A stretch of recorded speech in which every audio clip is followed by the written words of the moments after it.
Welcome back, everybody. I'm Callum. That's Kyle.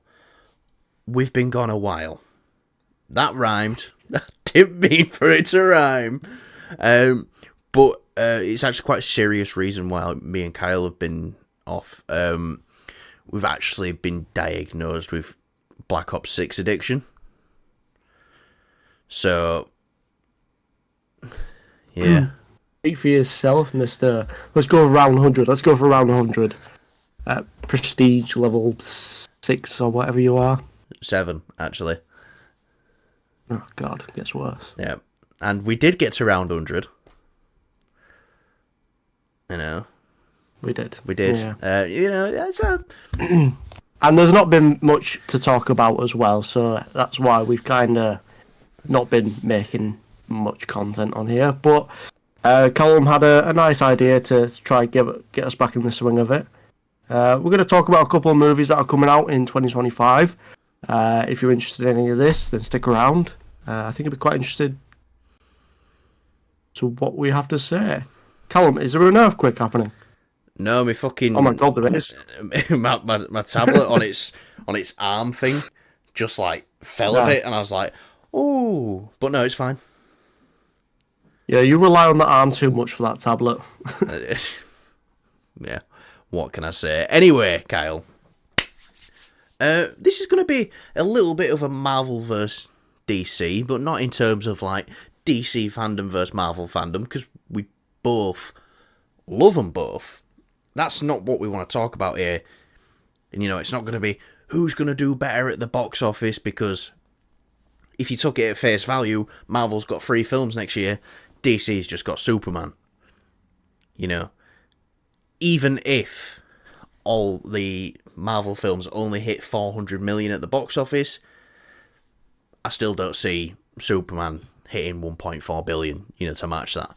So it's not going to be who's doing better at the box office or all like that. Obviously, we're going to discuss how much we think they're going to make, but when it comes down to it, we're just going to talk about these films coming out next year, how much we think they're going to make, and will it, which one, we think is going to hit more with the fans. Now, out of these 4 films we're talking about, we've only got a trailer for 2 of them. But we can go off past experiences with directors and stuff like that, actors who are in it, and stuff we've already seen. So, yeah, Kyle, let's just jump into it. We'll give DC its fair shake, because they've only got 1 film next year, and that's James Gunn's Superman, originally Superman Legacy, coming on the 11th of July, I believe, next year. Is that correct?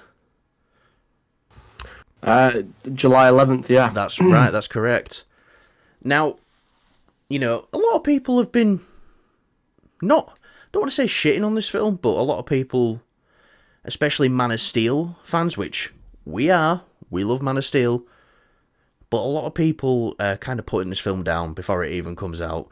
They don't want to see this lighter take on Superman, which I'm all for. I'm here for it. But I feel like that's going to be one of the things going against this. You know what I mean? I get you, but I definitely think there's a lot of, space to do this type of Superman, because, if you look at, we don't have like dark Marvel films, really, but there's nothing as like hopeful and as lighthearted that this seems to be. We spoke about this before, but I think for me, my main concern of it, and I think it'll be fine because it is James Gunn, but at the same time, I'm still a little bit worried, is there's a lot of characters that this seems to be introducing. It seems almost overwhelming, the amount of characters. Now, James Gunn can handle a lot of characters at once. We all know that. He's great at mastering it.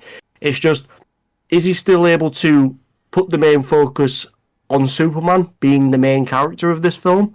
I say, the more I think about it, I think yes, because if you look at the other films, like, Guardians, Suicide Squad, you've got all these great characters, but you kind of know who the main 2 are. You've got Star-Lord for Guardians, obviously you've got Harley Quinn. Bloodsport for For so I think we're safe in that regard for having a lot of characters in this. I think I no longer have that fear. Well, the way I explain it, not even explain it away, is look, we're in a world of superheroes.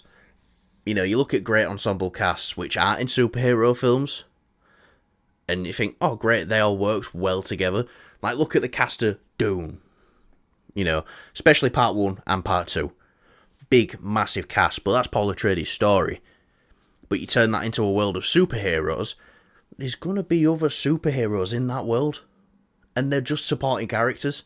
So that's how I see it, and kind of always have seen it. So it's like, I've not been worried about that. It's just because they are known characters, it brings a bit more weight to it. You know what I mean? With people, it's like they better get it right. Better get Mr. Terrific right. You know, they better get Guy Gardner right. So I see where they're coming from with that, but there will probably just be secondary characters. They're not going to be, you know, all of a sudden it's going to be a Guy Gardner film in the middle of Superman Legacy. I do see a lot of people complaining though about the characters that they will introduce that we haven't really seen before.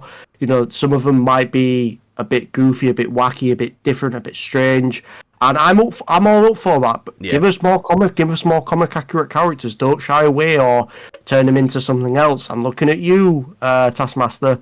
You know, actually make it comic accurate. And I do say this is a worry because you had a lot of people complaining about Starro, the Conqueror, and it was like, that was great. I love that shit. Give me more bombastic, wild stuff. I'm sick of having these characters fight humanoid versions of a comic book character. I'm not really into that sort of stuff anymore. A version of herself. Yeah, it can work. Don't get me wrong, but at the end of the day, I still think, you know, James Gunn is the right man to do this and do this well. But I do think a lot of the general moviegoer audience may look at this and think, what the fuck was in that Superman film? Why was, you know, I'm not saying Starro's going to be in it, but if he did, it'd be like, why was he fighting a big starfish? Why was there a Green Lantern who's a ginger and got a bowl cut, sort of thing? You know what I mean? Like, if you want to say that, I see people saying that. Well, when it comes out, I could see people saying that. But, you know, the thing that sold me on this is, well, one, James Gunn's track record, and Creature Commandos has just come out. I think that's got like a 94% on Rotten Tomatoes. I don't know where we're going to be able to watch that. Well, at least the reviews are coming out for it. I can imagine it'll be on Now TV. But the thing that really sold me on this is, I was always excited for it, but then when it came to when they wrapped shooting, and he said, you know, at the start of this journey, I set out to make a story about a good man. And I was like, do you know what? I'm in. Because of that statement. And James Gunn hasn't let me down yet. Peacemaker. Amazing. The Guardians trilogy as a whole, when he put it as that whole big story, that whole big one story, is fucking spectacular. The Suicide Squad. That he managed to take an IP that was damaged. Not an IP that was damaged beyond repair, but a damaged IP. Was given the keys to the kingdom, though, as well. Well, he was offered to do. Famous story when James Gunn went over to DC. You can do anything you want, but Batman. So he could have done Superman back then, but he said he wasn't ready. But he could have done. But he's doing it now, where he feels like he's more mature and he's ready for it. And that's why I'm excited for it. And he also did, you know, you got to look at the Suicide Squad as well. It is technically a sequel to the first one. It's like you've taken this god-awful movie and you've transformed its sequel. You have made these characters more likable. Like, I like Harley Quinn in the first one, don't get me wrong. I think Margot Robbie does a great job, but it's even better in the second one. And, you know, that is even out of Birds of Prey. Suicide Squad. Even out of Birds of Prey, her best performance is in The Suicide Squad. Yeah. So, 100%. Look, James Gunn didn't let me down yet. I'm excited for this. I'm not going to tell you where I'm ranking it in terms of anticipation, because me and Kyle will probably get a video out at end of year, like our most anticipated movies of 2025, but I'm looking forward to this. James Gunn didn't let me down. And in terms of money, though, with this, I don't think it's going to do crazy, but I think it'll be mildly successful. I'm thinking maybe 650 to 700 million. And that's good. Especially for DC right now, off to a start. This film doesn't need to make all the money, though. I feel like that's what people don't understand is this film just needs to be good. It needs to be a great foundation for this DC universe. And then once that's in place, then they can worry about the money later.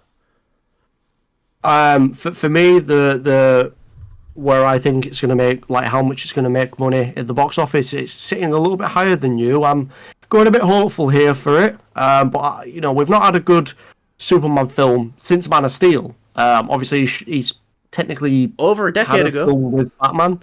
Yeah, we've not had anything really big Superman related in a long time. You can't say Batman v Superman's a Superman film though, because I'm pretty sure Superman has 41 lines in that film. No, that's what I mean. But 41, it's fucking ridiculous. Yeah, but I'm saying on the sense of it's Batman versus Superman. Superman's name is in the title, but it's not really. I didn't feel. I agree with you. I'm not saying it is, but it's just the title. Yeah. If you look at that, you think, oh, it's 50% Batman, 50% Superman. It's really not, though. It's more of a Batman film, if anything. But we've not had anything Superman in a long time, and where I'm thinking of box office wise, I'm thinking 700 to 800 million. All right, that's as high as I'll go. That's very good. I'm quite hopeful. And I think I could see if it. And like I said, this all depends on the film. We're looking at these things as if the film's good. So assume every topic we're talking about today is we're going in and it's going, this film can make this if it's good. Like we're saying, this is its max potential if it's good. But Kyle, one thing I don't think we've actually really talked about a lot is because we're always on the James Gunn side of things is what great casting David is for Superman. Especially once they got him in that suit. He just looks the part, and I've seen him other things in Pearl. Have you seen Pearl? I haven't. He's good in that. So, that was so abrupt. You're like, yeah, it was good in that. Yeah. Felt like you couldn't get your words out then, but I can imagine. I just need my haircut. I just need my haircut. Yeah. I do have faith in James Gunn, obviously, as well with the budget, DC don't seem to be holding back. They did give him what is predicted to 250 to 300 million budget for this film. So, I think DC do have more faith than they're letting on with this as well. Yeah. But at the end of the day, they did kind of give him the DC Studio co-title. They did make that for DC Studios is its own thing. Now, so it's him and Peter Safran. Warner Brothers, yes, the bankroll in this, but when it comes to creative and pushing stuff out, they've got a 4-year contract where it's like, oh, we can do whatever the fuck we want in them 4 years. Now, they've already used, by the time Superman comes out, they've already used 2 of them years getting stuff set up. But that's good. But anyway, Superman Legacy. Not Superman Legacy, just Superman now. I feel like, yeah, I'm looking forward to it. I feel like it's going to make some money, but I don't think it's going to be crazy and break the bank. But that's okay if it doesn't hit $1 billion. This film doesn't need to hit $1 billion. It just needs to be great. So, yeah. Anyway, let's move on. Let's move on to our first offering of Marvel next year, now that DC's out of the way. Captain America Brave New World. Now, this is a film that, when it was first announced, in the year it was coming out, was probably the film I was most excited for. Marvel-wise. But seeing Marvel's offerings now, I can't believe I'm saying this, and I'm still really excited for Brave New World. This is probably at the bottom of my list for MCU films next year. Now, we got an amazing trailer for Thunderbolts, which shot that up there. I'm really excited to see what they do with Fantastic. Craven. That's this year. That's next week, mate. Get ready for that. It's Craven time. We're craving justice. But, so yeah, anyway, Brave New World. You fucking made me lose my train. I'm just thinking about Craven now. Going, it's Craven time. I hope you get back on track. Yeah, so I think I agree with you. I was very much looking forward to seeing Cap helm the shield fully. I was so excited that he got his own film. This, though, was definitely something that it was kind of still in that era where they kind of greenlit everything. Yeah. And part of me kind of felt the same with this.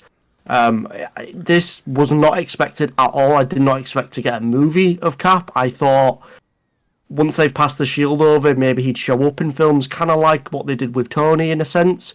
But I didn't expect to get a full-fledged film, but I'm happy about it. And going forward and hearing all the things behind the scenes, it didn't sound like it was going too well.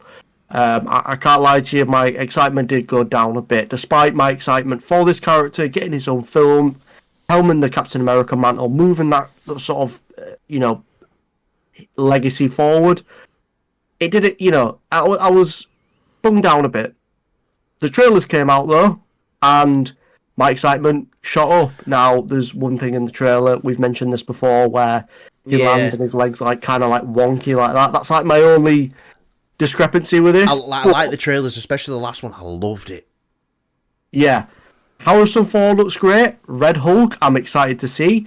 I thought the Red Hulk thing would get a lot more backlash because you'd have all these people that are not too familiar with comic books be like, oh, they're just cheaping out and doing a Red Hulk. The thing with Harrison Ford, obviously, they're taking the mantle after Thunderbolt Ross. I'm excited for that also, and I think a lot of people asked to see Harrison Ford show up in the MCU. But yeah, for me, I would much rather have them set this up with what they were doing originally. With the dude who plays Gus, he's in this film. Oh, Sidewinder. He's playing Sidewinder, isn't he? The king of the Serpent Society. Yeah, I would much rather have them sold this movie to me as that rather than show Red Hulk. I think that would have been a really nice surprise because I feel like I've seen all the surprises in this film. We've got Tiamat, the Celestial from Eternals. Yeah. He's popping up in this. Obviously, he's frozen in the war or whatever.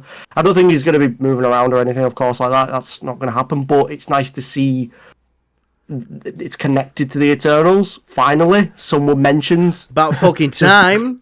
About fucking time. But again, it's like they've kind of left all the surprises out in the open. And that's one of the things I'm kind of like, I didn't like that they did that. But I'm still looking forward to this film. Yeah. Look, I know what you mean. It's like, you feel like I've watched the trailers and I feel like I've seen it. But then again, we should have already seen this film 6 months ago. So there's that as well. But, Red Hulk, I'm up for that. I do believe it was originally supposed to be more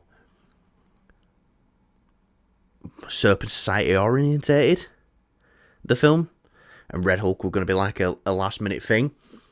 But that was probably one of the things that wasn't working with the film. I do hope the Red Hulk is a bit more prominent than, say, because if it's not a surprise and, if they're showing it and if he's just going to be in the ending, it's going to be one scene where he's going to be in the ending, then I'm going to be kind of disappointed. Kind of like what they did with, was it Doomsday? If you can call that thing Doomsday in BVS. Yeah. Batman v Superman, yeah. Where they just have him at the end as this big climactic fight, big CGI character thing. I don't think I'm going to be up for that, but I need to see at least Red Hulk, at least give him a nice beefy fight with Sam, or just at least make sure that character is set up to return in the future, or just have more scenes in the film. That's where I'm at. Yeah, no, I'm 100% with you. And look, I want this to do well. I want it to make all the money. But I'm just at a point where I feel like, I can't believe I'm saying it, but Marvel's got better offerings next year than Captain America 4 and Brave New World. But I'm excited for what this is going to be.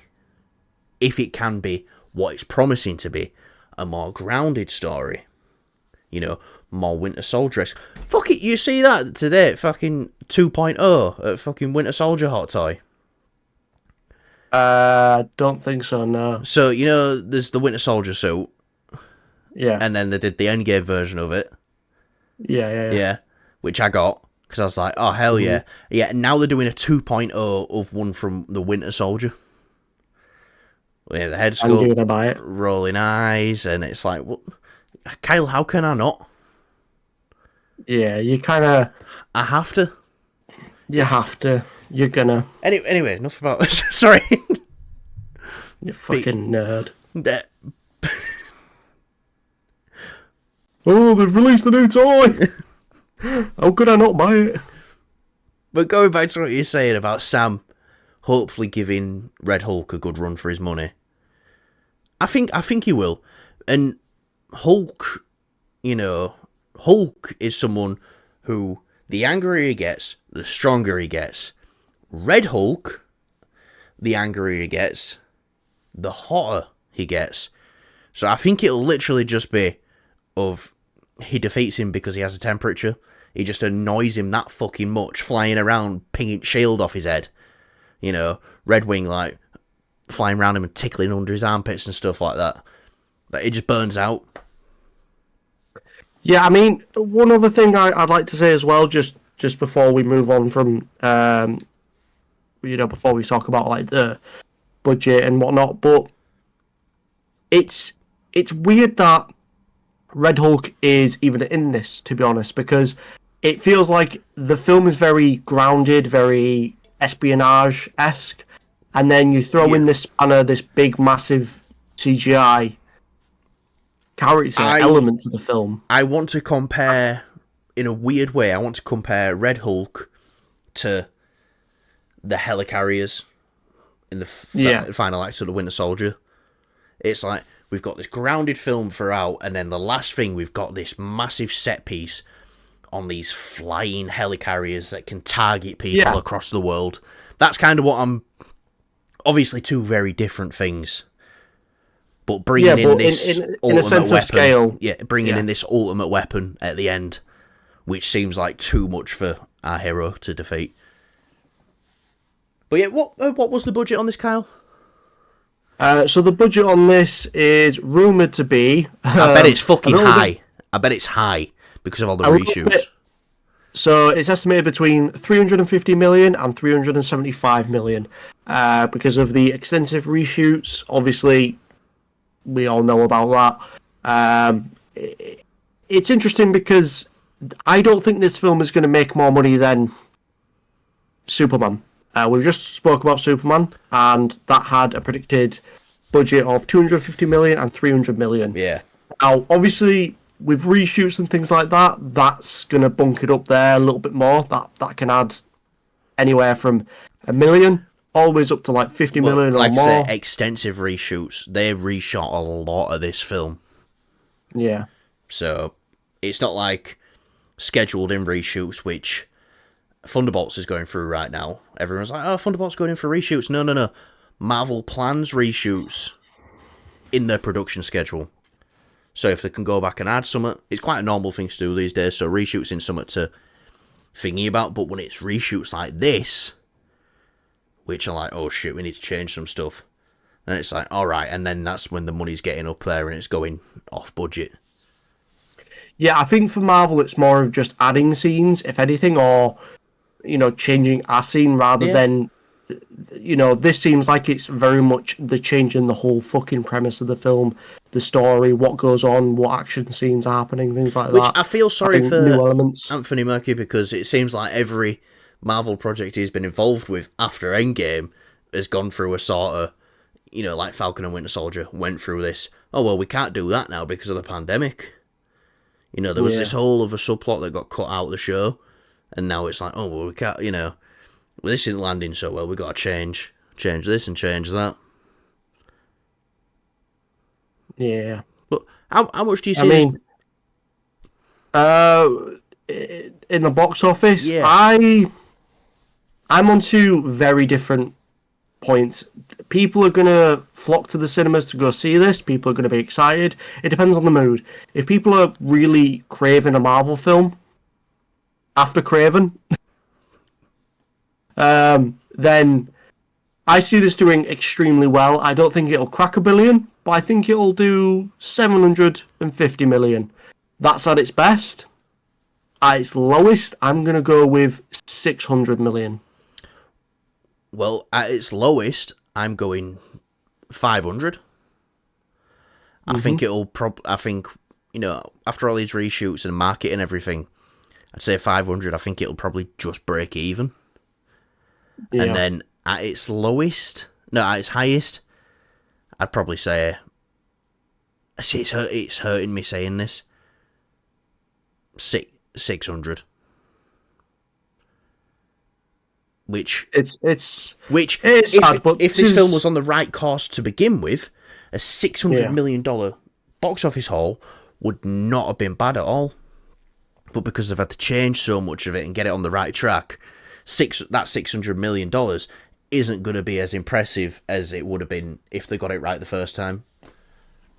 Yeah, because, this is like the first stepping stone for the Marvel Studios brand fixing its issues, and this is like our first. I mean, obviously we have Daredevil, but in regards to movies, this is our first step going forward with Marvel. That's Fantastic Four. No, it's not. I know you did that. Yeah, but I'm looking forward to it, Colin. I know you are.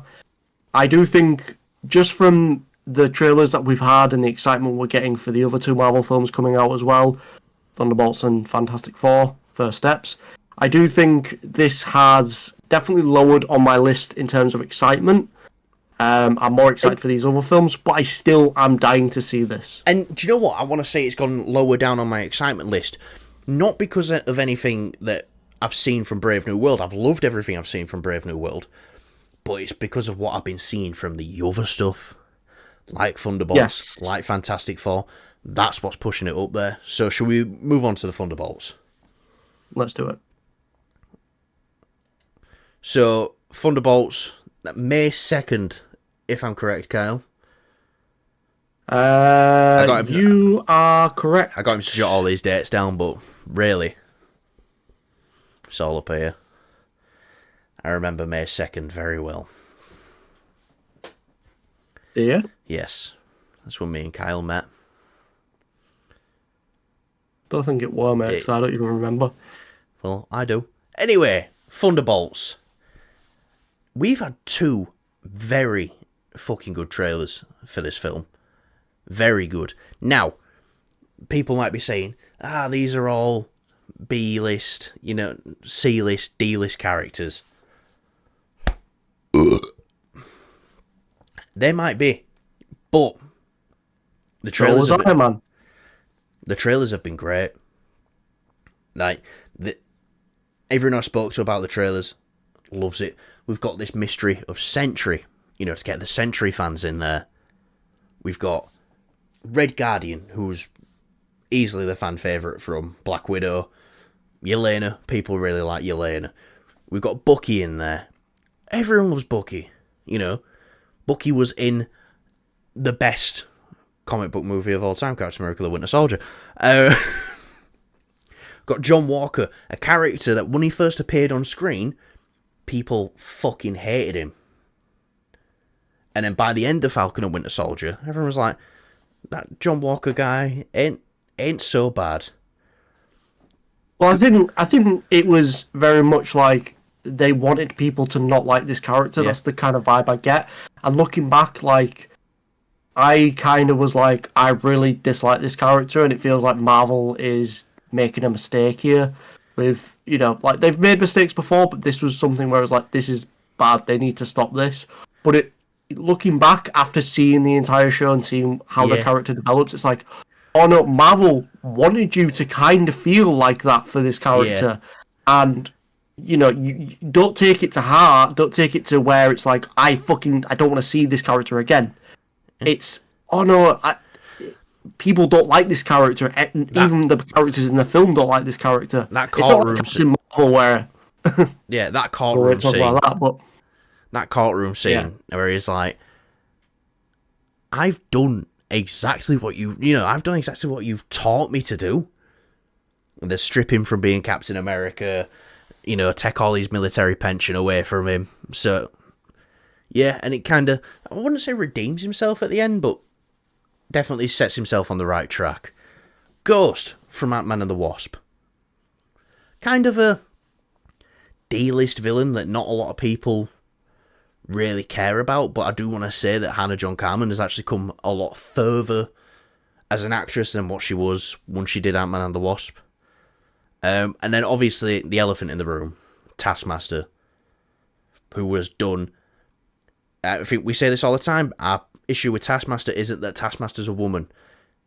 Our issue with Taskmaster is there's just no character with Taskmaster. And we could have had a great character with Taskmaster. But what I also want to say, Kyle, is I don't think your Taskmaster worries have to be for long. I don't think Taskmaster's living in this film. I watched this Thunderbolts trailer so many times, and some scenes like this one right now, below us, just looks like Taskmaster's just been put into it, like in post. I think Taskmaster's dying early. They are getting slip-knotted, like they did in Slipknot did in the first Suicide Squad film. This is our Slipknot equivalent. They are fucking dying fast. it could be. I mean, before I move on to talk about Taskmaster, I'd like to say, people saying, well, this is not going to make money, this isn't going to be good. I mean, look at the Suicide Squad. We have got a really shit one that made a decent amount of money, and we have a really good one that made okay money. Now, look at Iron Man as well. He was very much like a D-list character, and Marvel had no real choice but to use this character because they didn't have many left. Marvel were not in a good position when they made Iron Man, and they had to make it with Paramount, of course. And he became like an A-list star or A-list character overnight with the first Iron Man film. So anyone going into this saying like, oh, I'm not interested in these characters, you're going to be missing out. I'm sorry, but you're going to be missing out. And if you're not up for it, then that's fine. But you will be missing out on your own enjoyment and having fun here, because these characters are going to really, a Marvel movie can do wonders. It can perform magic, and it can make these characters A-listers overnight. Obviously, there is a few of them. I don't think it's going to do to the extent of like what it did with Iron Man, but I definitely think it's somewhat on the lines of Wanda-esque, where she was sort of like not a background character, but she was very much a very tiny part in this universe. Yeah, and now she's like a one fundamental of the main biggest parts of the universe. Yeah. So I think that's Marvel going to work their magic, and I think that's what's going to happen here with Thunderbolts. Now, do you want to say something? Just go ahead. You look like you're ready for it. I'm ready for it. Now, with Taskmaster, I don't think that's going to happen. I think there is potential there that if they were to kill someone off to kind of give it a bit of an edge, I think it would be Taskmaster. And again, I agree with you, Callum. I do not care who they cast as Taskmaster, whether they change the gender, whatever. It was very much a stupid way of doing it. I think when we watched Black Widow and we came out of the cinema, I think we both said to each other that could have been handled a lot better, and we had a much better idea. Us ourselves, I think even going into the film. That was 3 years ago, though, so I can't even remember that now. I can't remember it, but it was along the lines of like Taskmaster's taken over the Red Room, something along the lines of that. But instead, it was just this very, bland, generic. Well, that was the thing going in, wasn't it? In the trailers of Black Widow, it was like, codename Taskmaster. They control the Red Room, and it's like, all right, okay, this is interesting. Yeah, and then it just wasn't that. It just, it kind of fell on its head, and unfortunately, it's not panned out too well. I mean, the suit looks amazing. I mean, it's weird that it was, to kind of deceive us. I'm pretty sure it was a dude in that suit. Yeah, it was. For a lot of the time. it was very strange that they did that. Yeah. It was like forcing a twist. Like the CGI head on top of it. Yeah, but if they can redeem this character, great. If not, give us a good Taskmaster. Give us a really good one, and give it some oomph this time. Again, if they decide to do Taskmaster in the future and it turns out to be a woman that does it, fine. Just give us a character. Like, you know, again, I agree with you, Callum. I think Yelena is a very beloved character in the MCU. She's become one of those characters that a lot of people can't wait to see again in such a short amount of time. She's not had that much screen time, but she's becoming a fan favourite. Well, yeah, what was it? She had... What? Black Widow and 3 episodes of Hawkeye. Yeah. So... Yeah, let's say 2 episodes of Hawkeye, because she pops up right at the end of episode 4. But people love it. People love Yelena. I love Yelena. I have no problem that she's leading this group at all. You know, I think out of this cast, I think Florence Pugh's the best actor on the cast. Sorry. Sorry, people. But I think she is. You know, obviously, Wyatt Russell's great. They're all great. I want to say that. I think Wyatt Russell is definitely on par with yeah, because he's done some good. He's done some good indie stuff. Yeah, but I think it's going to surprise you, Kyle, when I say I think this is going to be the winner of next year, box office wise, out of these films at least. And I'm saying now between 850 and 900. Now, we have to account for... That's a very high number. We have to account for... Right at the beginning of summer movie season. And I think I know what you're saying we're going to have to account for. How is Brave New World? How is Brave New World? And, Callum, obviously, how well it does. And obviously, you've got other elements like Daredevil, how well that does. You know, because... It's crazy to look at this and say, look, it doesn't matter what Brave New World does. If it's bad or good, it flops, it's shit, it breaks the box office. It still doesn't do anything for Thunderbolts as well at the same time, because this is very different. It's almost kind of niche, if you will. But I think, personally, if people are really... If they do potentially push the marketing for this, I think I'm stuck between 700 and 800 million. Yeah, no, I think that's a good estimate as well. I think it's one that could really get out there and market. You know, they've got a fun cast. You know, have you seen the interviews we've already had with Wyatt Russell, Sebastian Stan, and David Harbour together, like D23? I haven't. No. The chemistry. I probably will watch. The chemistry's already there, mate. Put them 3 on like one of them late night shows, just talking, like all 3 of them together. Maybe Florence there as well. Break up the banter a bit and be like, right, come on, guys, fucking be serious, otherwise I'm gonna fucking chin you. Yeah, but it is all about that, and I feel like if you get these people out in front of the world, and don't be like, oh guys, come see our film. No, this is the end of Phase 5, Thunderbolts. Make this film your big deal. Make people care about it, and these trailers have been great for this. So I don't think there's a reason why people shouldn't care about it. Yeah, but the estimated budget for this as well is 150 million. That's great. And, you know, and they're doing the normal reshoots now. You know, they've got great writers involved. Obviously, you've seen The Bear. I've seen Beef. Both them writers are involved with this. Not only do I feel like it's going to make the most money, now, there's one reason why I think Fantastic Four could, if something happens in it. But not only do I think this is going to make the most money, I think it's going to be the most critically acclaimed, especially out of the Marvel stuff. Obviously, Superman's a different animal because James Gunn's just a master. I agree with critical reception. I think it'll definitely be up there. When it comes to,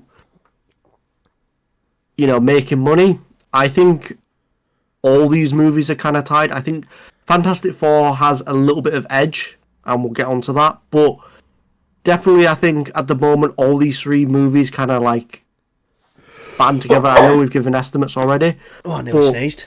Got to hold it in. I think they're realistically they're maybe 100, anywhere from 100 million to potentially 250 million separation in box office. All right. That's where I'm at. It's going to be close, but not that close. I see. I hate saying it, but I see Brave New World coming in the lowest out of all four of these. Yeah. But we'll have to wait and see. Because, like I say, we're looking at this from the angle of these films are going to be well received. Let's see how much money they can make. I think another thing as well is a great thing that that I hope pull in the people movie going, the general movie going audiences, the cast, not the characters necessarily themselves. It's the cast that's bringing this audience in. Obviously, you got Florence Pugh, you got an amazing cast there. I don't even need to say, but you know what I mean. The characters aren't going to bring in the money. It's the cast. Yeah. Well, and speaking of a great cast, let's move on to Fantastic Four. These guys could potentially do even better in terms of chemistry than our Thunderbolts slot. Now, I did say there was one reason why I think Fantastic Four might make more money than Thunderbolts. And that's, let's say we get 2 months out from this film coming out next year.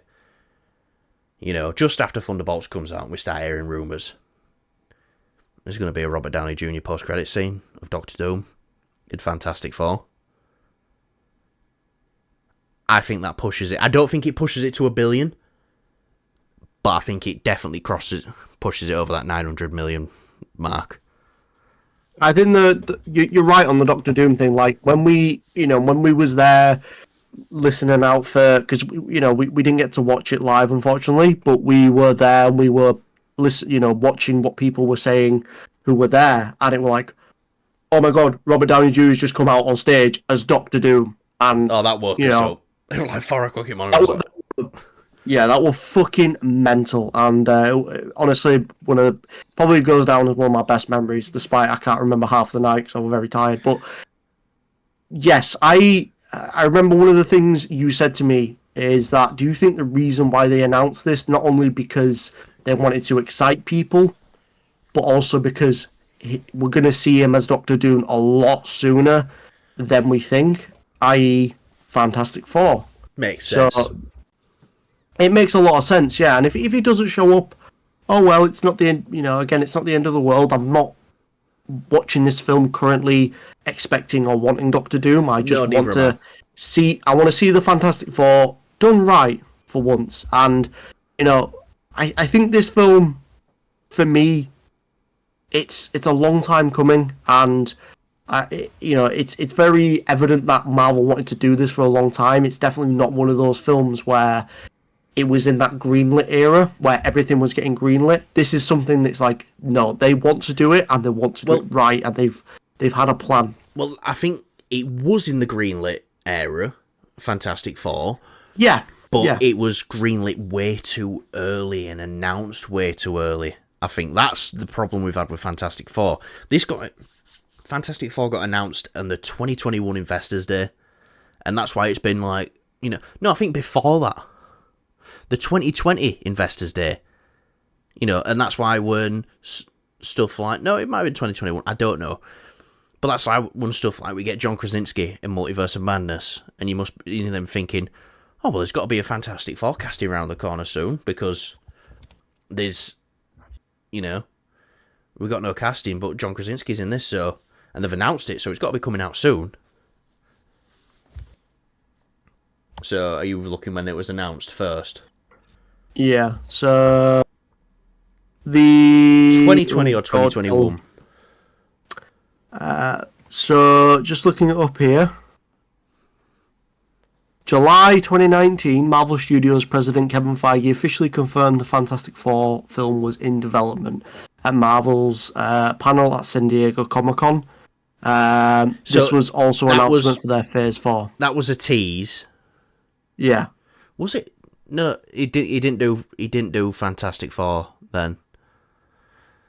He did. He teased it, but he didn't officially announce it. It was officially announced in a Disney's Investor Day thing through the pandemic. That's when it was officially announced.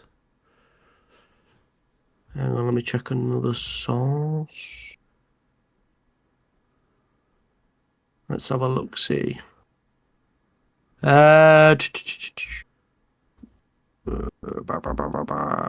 Sorry, guys. You just have to stare at my face. Stare at his face. It's just giving me release dates. It's like... Don't worry about it. Just assume that I'm right, because I always am.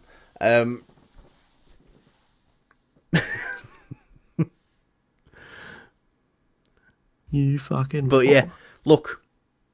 So I feel like the one reason why this could make more is a Robert Downey Jr. cameo. Another reason it could make more is this film could come out and just be fucking amazing. And everyone's like, this is the Fantastic Four film that we needed, that we've wanted for so long. You know, but then again, another reason why it might not do well is we haven't got a great history with Fantastic Four. It seems like we're in this 10-year cycle of 2005, 2015, now 2025. Let's see if we can do it again. Third time's the charm. I mean, it's a shame it's not fourth time the charm, but that doesn't sound good. But yeah, well, technically it will be. Technically, yeah. No, it won't. Yeah, It'll be right, the fifth. actually. Do we count that unreleased one from the 90s? No. No? Alright. No, because it never released, so it technically doesn't count. Alright, fifth time the charm. Alright, whatever. 4.5 time the charm. No, let's say fourth time the charm. Yeah. So, I think this is going to do a lot of money, and I think it's going to draw a lot of people in, regular movie-going audience and comic book fans alike.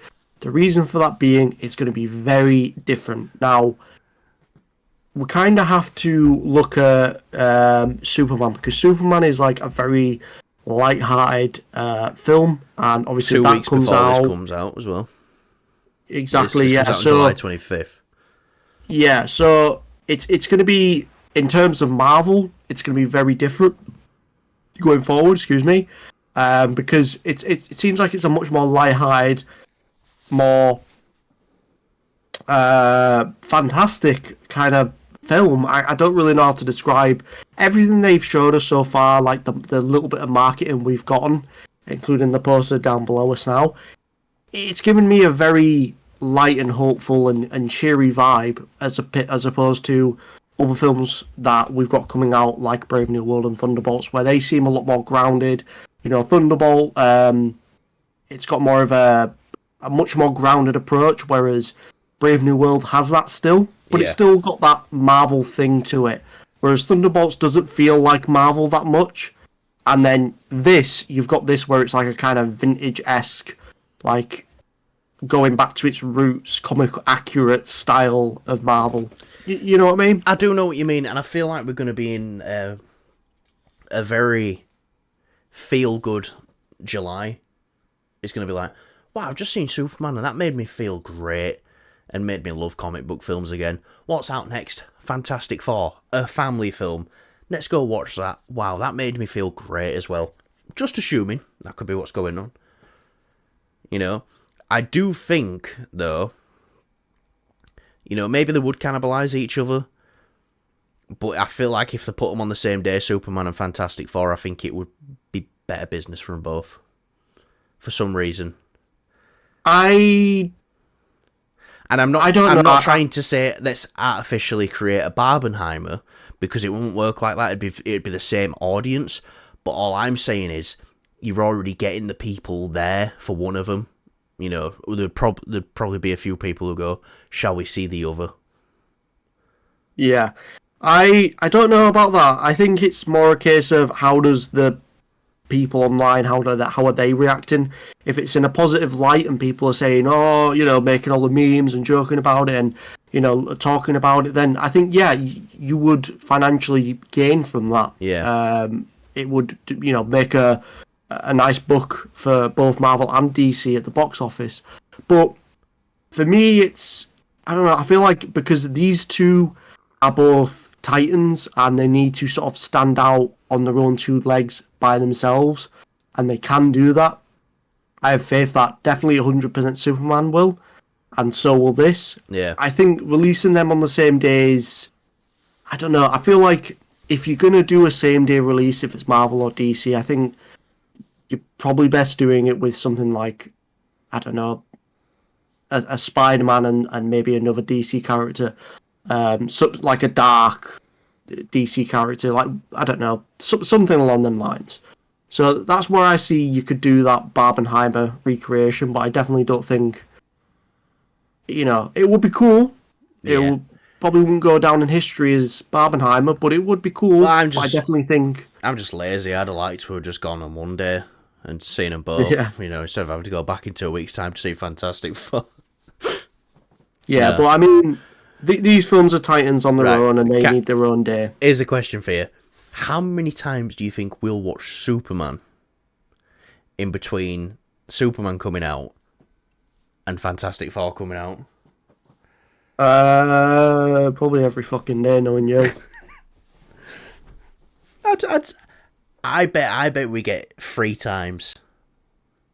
Oh, we got no topics tonight, Carl. Do you want to go see Superman? Just miraculously, you'll get free tickets from somebody. Oh mate, I've already got my time off for Brave New World. I need to get my Thunderbolts time in, my Fantastic Four time in, and for every episode of Daredevil Born Again.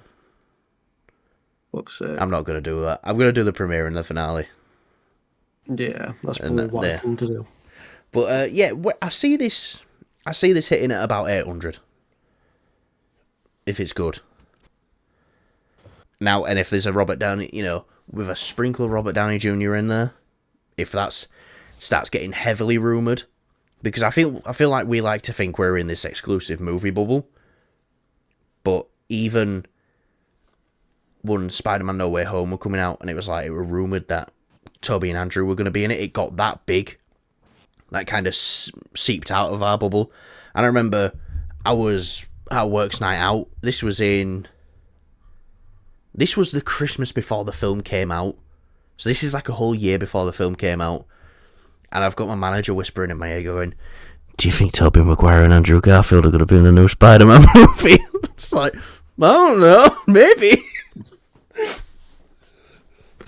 Yeah, that sounds about right after you've had a couple bevies. But yeah, no, you're right. I don't think it's going to be as big or impactful like Toby and Andrew showing up in No Way Home. But if people were I definitely think, the Robert Downey Jr. factor of it would be like, it's going to be. Everybody be like, I think if you put Robert Downey Jr. in this film as just even a cameo, or maybe he will have a small, significant role in this in some way or another that is a surprise. I definitely think it's going to bung it up an extra 150 million, like genuinely. Yeah, I think it would. Maybe 200 million, depending on how excited, depending on how good we've eaten this year with Brave New World and Thunderbolts. I'll be very interested to see where we are in July, because we look at July of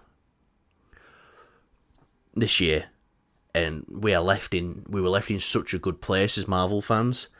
Let's see, because I don't know if we can, but I hope we can keep that momentum and be in a very similar place next July. And then after Fantastic Four comes out, it'll be Comic-Con, and it'll be, here's your Avengers Doomsday panel. Stuff like that. Yeah.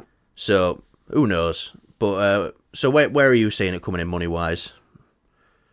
Well, I've got three different factors for this. So I think the lowest is 700 million. All right, still respectable though. Still highly respectable, of course. If that's if, say, Brave New World, Thunderbolts, both of them or one of them doesn't do too well, I see it sitting at 700 million. I think a bad Brave New World affects Thunderbolts more than a bad Brave New World and bad Thunderbolts would affect Fantastic Four, if you know what I mean. Because Brave New World and Thunderbolts seem quite connected, but not connected at the same time. But this is a different universe, and, you know. Yeah, and again, it's all about that marketing push. If they're going to push this, which I'm assuming they will, I think at the highs it's going to reach 850 to 900 potentially. If there's the whole rumor of RDJ returning, I see this clicking 1 billion. Really? Potentially, yes. Because if everything goes well, everything goes really well for Marvel. You know, Brave New World is critically acclaimed and amazing. Thunderbolts is critically acclaimed, amazing. Right. They both had fantastic box offices. So that'd be RDJ being in it would be like the last thing on the bingo card for that to hit 1 billion right at the end of the year. Well, not even at the end of the year, because July is like middle of the year next year. All right. Okay. That's what I'm saying. The 150 million for RDJ, that's where it comes in. Right. All right. Sweet. But if say, like, you know, a fourth prediction, if you will, if the film doesn't do, if the previous films don't do that well, and, you know, Marvel fans are kind of slugging along, I think the RDJ thing is going to bring maybe an extra 50 million. Yeah. So, like, say 750 million, if the rumours and the hype is there for that character. But we'll see. We'll have to wait and see. That's where I sit. I have 4 predictions for the box office for Fantastic Four. I did not mean that, but yeah. You know how we saw 4 times? I did. You know, when we see Fantastic Four, yeah, we can't see it 4 times. We're going to want to see it more than 4 times. If it's good, we're going to want to see it so much more. But yeah, right, guys. Let us know. What out of these comic book movies next year do you think is going to see the most critical success, the most financial success? And like I say, at this point, it's just a guessing game right now. But I feel like this is a great opportunity to talk about what's coming up and, you know, get excited for next year, because fuck, we're nearly there. Like, Brave New World is round the corner. It's hard to think. I remember being this far out from Deadpool and Wolverine and being very excited for it, but I'm about the same as I am for Brave New World, but because it's next year, it's still a bit disconnected in a way. But yeah, anyway, thanks for watching, guys. Kyle, anything you want to say? I want to say something. How did our mate get to round 100 on zombies and only have 5,000 kills? I think he were glitching. Not us, though. I think he was chatting shit. We didn't cheese it. We did it legit. We did. Because we're amazing. Right, guys, thanks for watching, and we'll see you maybe tomorrow. Who knows? We'll see you Thursday. There's new zombies maps. I'm just being honest with you. Maybe Friday. So thanks for watching. And see you later. Maybe. Kyle, what you want to add? Bye. Oh, we're having a rebrand. That's all you're getting.